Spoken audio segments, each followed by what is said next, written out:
Здравейте, хора! Днес ще ви покажа как гърмим ето тези балони. Има и още един, но брат ми Митко сега ще го пълни. И така, нека да започваме. Така, първо започваме с този малкичкия балон. Ние гледаме много малко тук. Слънце! Да.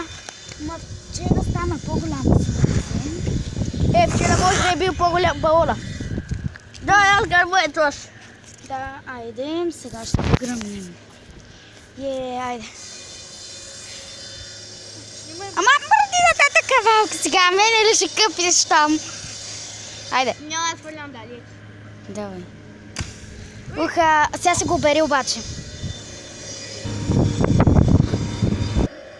Тук се отръпне, защото... Ой! Плюс!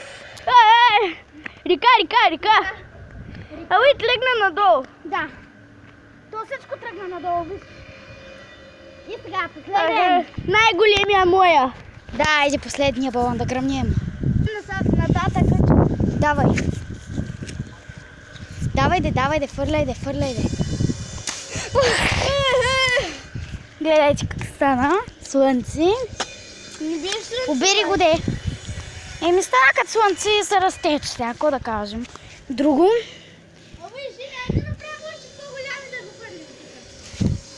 Окей. Връщаме се и сега. И така, хора, вижте колко е голям. Едва го завързахме и напълнихме. Значи, мислете си какъв труд, аз не мога да го дигна даже. Ма се съм с една ръка, за да може и да го дигна. Но е тежък, да, ще го видите в действие след малко. Аз пак се приовляках за трети път. И сега съм на сила и нямам други дрехи. Бързгасва. Не. Хайде да дай двамата. Йоана бъде, чакай там да ми е. Той ще слегне надолу и ще стигне. Айде, фърляй. Сега го бери. Вижте, веднага тръгна да тече надолу. Разходка по водата.